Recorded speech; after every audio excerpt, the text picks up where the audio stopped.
ሰላም ይህ የእውቀት አድማስ ኦንላይን ማስተማሪያ ክላስ ነው። በዚህ ኦንላይን ክላስ አማርኛ፣ እንግሊዘኛ፣ ሂሳብና ሌሎች ትምህርቶችን በተለያዩ አማራጮች ማለትም በኢሞ፣ በቴሌግራም፣ በዋትስአፕ፣ በጎግል ሚት እና በዙም ከጀማሪ እስከ ከፍተኛ ያሉ ተማሪዎችን እያስተማር እንገኛለን።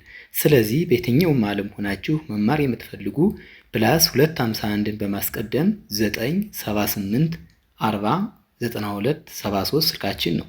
በተመቻችሁ ሰዓት ደውላችሁ በመመዝገብ መማር ትችላላችሁ።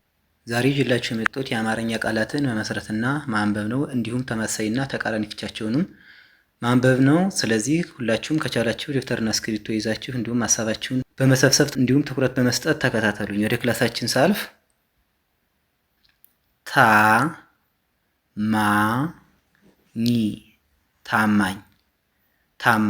ታማኝ ለሚለው ተመሳሳይ ፍቹ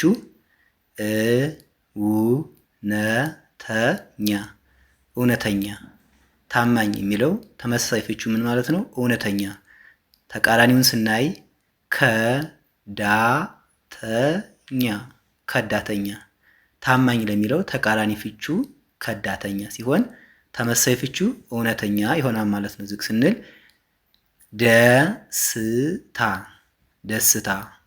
ደስታ የሚለው ቃል ተመሳሳይ ፍቹ ስናይ ሐሴት ማለት ተመሳሳይ ፍቹ። ተቃራኒ ደግሞ ሐዘን። ደስታ ለሚለው ተመሳሳይ ፍቹ ሐሴት፣ ተቃራኒው ደግሞ ሐዘን ነው ማለት ነው።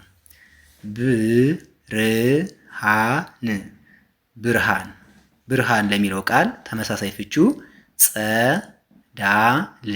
ብርሃን የሚል ተመሳሳይ ፍቹ ጸዳል ማለት ነው። ብርሃን ማለት ጸዳል ማለት ነው። ለብርሃን ለሚለው ደግሞ ተቃራኒ ፍቹን ስናይ ጨለማ። ስለዚህ ብርሃን ለሚለው ተመሳሳይ ፍቹ ጸዳል፣ ተቃራኒ ፍቹ ደግሞ ጨለማ ነው ማለት ነው። ዝቅ ስንል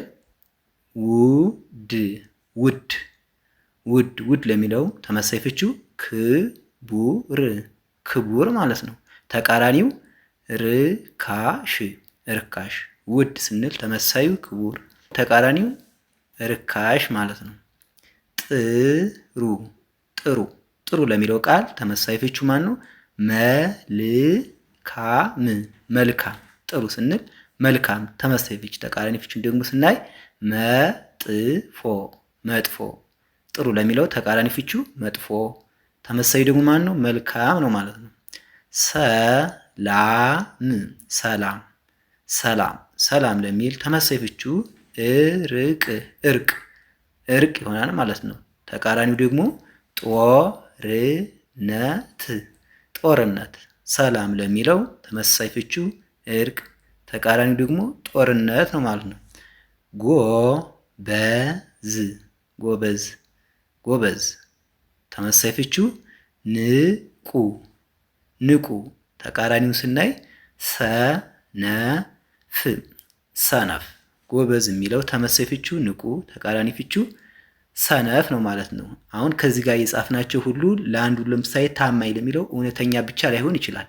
ሌላም ተመሳሳይ የሆነ ፍች ይኖረዋል። እንዲሁም ተቃራኒው ከዳተኛ ብቻ ላይሆን ይችላል። ሌላም ሊኖረው ይችላል። እኛ ያየነው አሁን ከዚህ ጋር ያው አንዳንዱን ብቻ ነው እንጂ እነዚህ ብቻ ናቸው ብለን መወሰን አንችልም። ስለዚህ የዛሬ ክላሳችን ይህን ይመስላል። ቪዲዮን አይታችሁ ላይክ፣ ሼር፣ ሳብስክራይብ በማድረግ ቤተሰብ ሁኑን።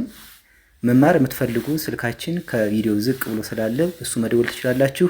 በቀጣይ በሌላ ክላስ እስክንገናኝ ድረስ ሰላማችሁ ይብዛ። ሰላም ሁኑ።